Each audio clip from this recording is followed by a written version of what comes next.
And so my presentation today is really about some work that we have done globally, looking at the aging consumer around 7 different countries around the world, some research we've done, plus some other work we have been working on with Feeding America and AARP. And just to share with you over the next few minutes some of the findings and help set the backdrop for some of the excellent presentations that are coming up in the next day and a half.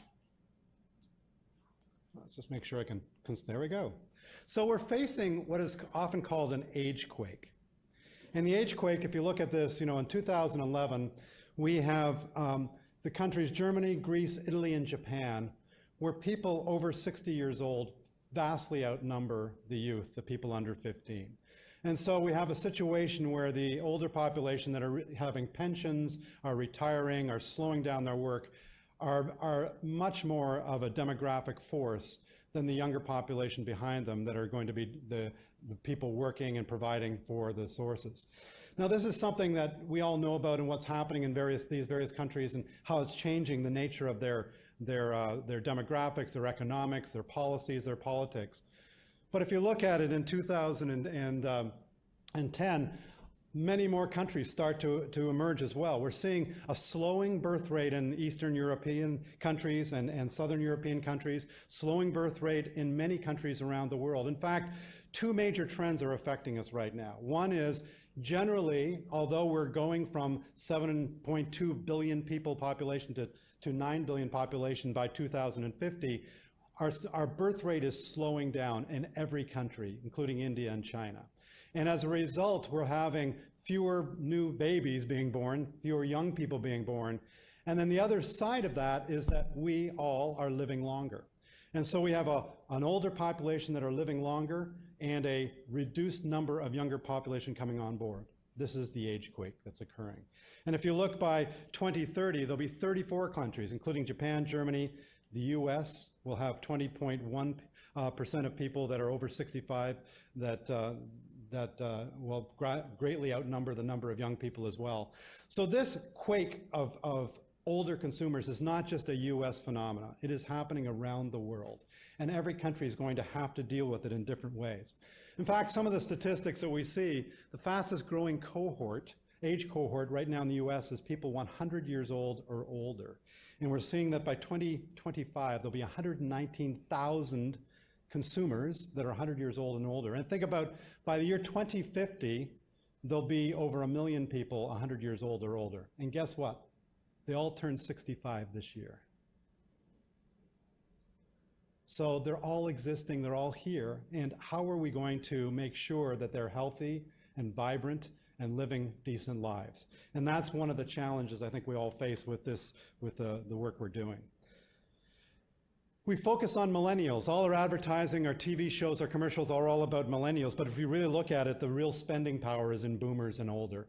$3 trillion is spent in the US alone by consumers over 60 years old. And globally, it's $15 trillion. So we've got a major consumer impact here as well. But we're also facing a challenge economically where 29% of households 55 and older have no defined benefit plans or no retirement savings in the US. And so we've got this aging population going to live longer. We've got this great consumer power, but we've got this cohort of people that are facing some real challenges and trying to get through to have enough money as they live longer. So the study we did really looked at a global maturing consumer study. We did this with the Consumer Goods Forum, which is an international association of consumer goods retailers, manufacturers. And we looked at over 3,000 surveys, 3,000 in-person interviews with consumers from 7 different countries that the countries represented 60% of the world population. Basically, aging consumers 60 and older on what are their perceptions on consumer shopping, on products, etc. And we often found that they have distinct characteristics. They buy different product categories and enjoy shopping more. They shop often in smaller stores and closer to home. They are more loyal and more demanding on quality.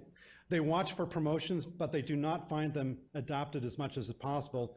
And their priorities change as they age. So a 60-year-old is different than a 70-year-old, is different than an 80-year-old, and will be different than the 1 million 100-year-olds we're going to see by 2050. So the consumers, you know, common themes, and these are probably, you know, very similar to the ones that you see as well. When I buy shampoo, there's a big logo on the company and not much else. So they're harding to read those packages.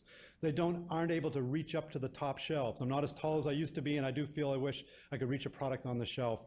And the idea of seating. And you notice now with grocery stores where they're putting restaurants inside the stores. And it's not so much that they're feeling they're going to sell restaurant meals that you're going to take out, but the fact that people can eat in and keep people in the stores, particularly in some of these larger format stores where it's very difficult to navigate.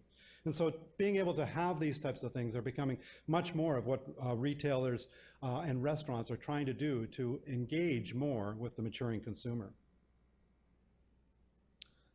So we basically saw three main themes that came out of the research. That they're not being served well, so they're not being served either by customer service or the products. That the navigations of shops can be a real issue. So the large mega supercenters that we all have shopped in and have grown such tremendously over the last 15 years are not necessarily designed for this aging cohort, this age quake that's coming around. And packaging is a big problem of packaging, opening it, reading it, using it.